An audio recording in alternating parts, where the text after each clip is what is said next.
In this video, I'd like to summarise on my thoughts in my previous videos about the erosion of our societies. I did step out on the ledge a little bit because I covered civil liberties, I covered the emancipation of women, and I dared to speak about immigration. But for those of you who did watch them, I hope that in these videos I was able to convey my thoughts and also perhaps raise a few questions about the manner in which we are approaching these topics, or rather the manner in which we are being manipulated to think about these topics, because what concerns me is that the media, the government, the people behind the people are making us turn against each other in order to camouflage what they are doing. So, first of all, with regards to civil liberties, it may be far removed that the law was changed denying terrorists right to silence, that became criminals right to silence, then with the speed camera for the first time since the Magna Carta in this country, we went from being innocent till proven guilty to guilty till proven innocent. Then there's the matter of how the movement for women to actually gain their rightful place equal under the law took decades and decades until that happened, with it only being 140 years on the 18th of August this year since married women first gained the right to actually own property. Prior to that, they were a chattel owned by their husband, and it was a few decades after that before they were awarded the vote. Initially, even that was unfair, and it wasn't until a decade later that the terms were set to be equal with men, and then it was another 5 decades before women were able, or rather women were paid equal terms with men, or supposed to, although that's not always the case. But how does that have a bearing on property? Because all of these things combined are factors in what's making it more and more difficult for us to buy, to own, and to keep our property. We may all be thinking how wonderful that property is rising, but one way or another, what is actually rising is debt. What we need to understand as a society is that one generation's equity is another generation's debt, and debt as a relation to the total value of property is going up and up and up. Apart from the pool of wealthy people in the over 60s who have in their hands trillions of pounds of equity, and trust me, the government wants to get their hand on it. They have successfully managed to put obstacles stopping new people getting onto the housing ladder, and that's not by accident, that is by design. Even now, when prices may be falling, by how much, that's a separate topic, but the affordability is worse than ever. So younger people are unable to get onto the property ladder, and whereas in the 70s there were many people who could have paid off their home by their 40s, most people now who are under 30 have no hope of doing that even if they live to be 100. That's the reality of it.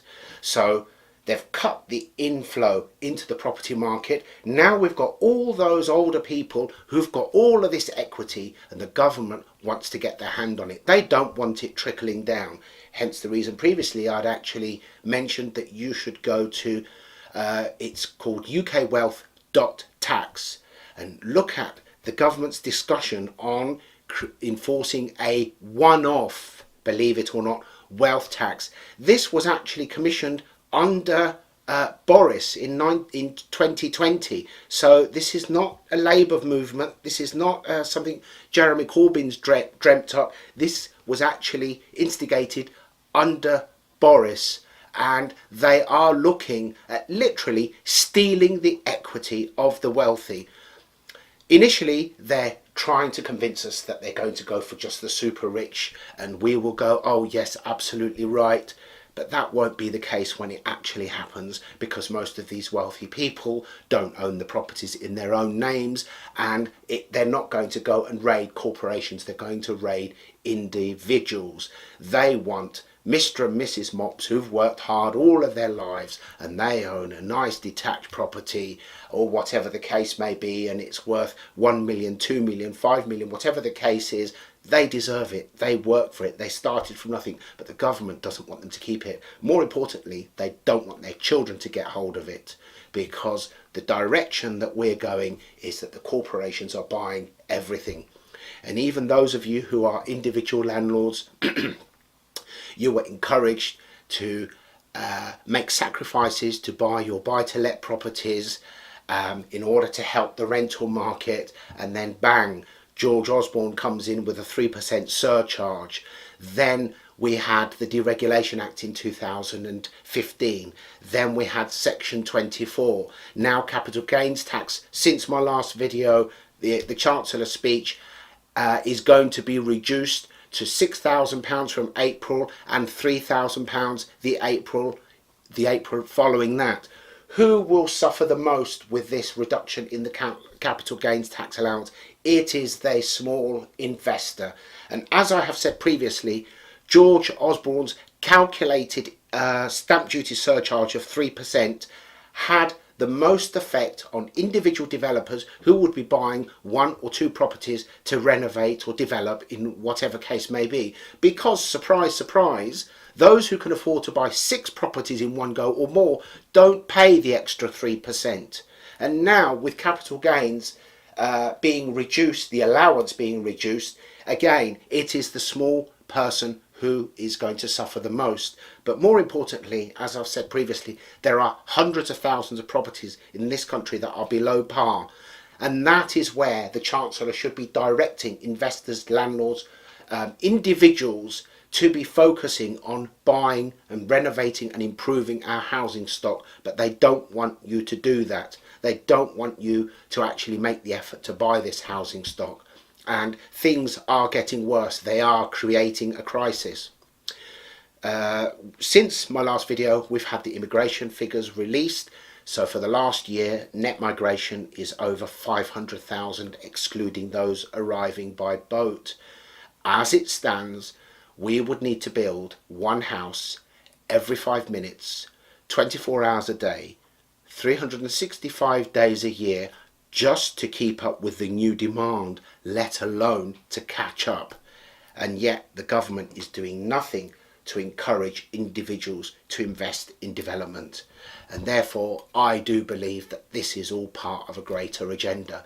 And the way that it goes, no matter what you say, if you make a point one way, you get buy-to-let landlords who simply pipe up and say this is an agenda against them. I don't have an agenda against buy-to-let landlords.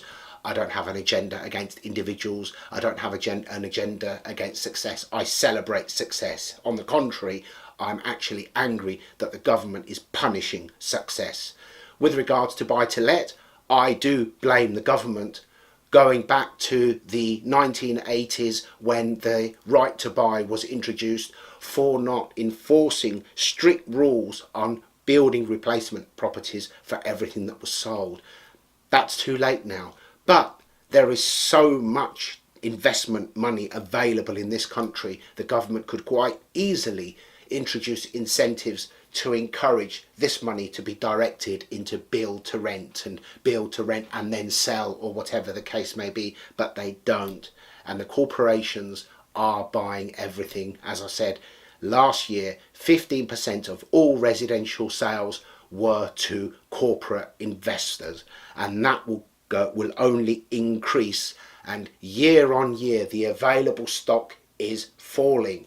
On average, over the last 2-3 years, we have had 60% of the available stock on the market that we did over 20 years ago, and that is properties are being bought up that do not return to the market.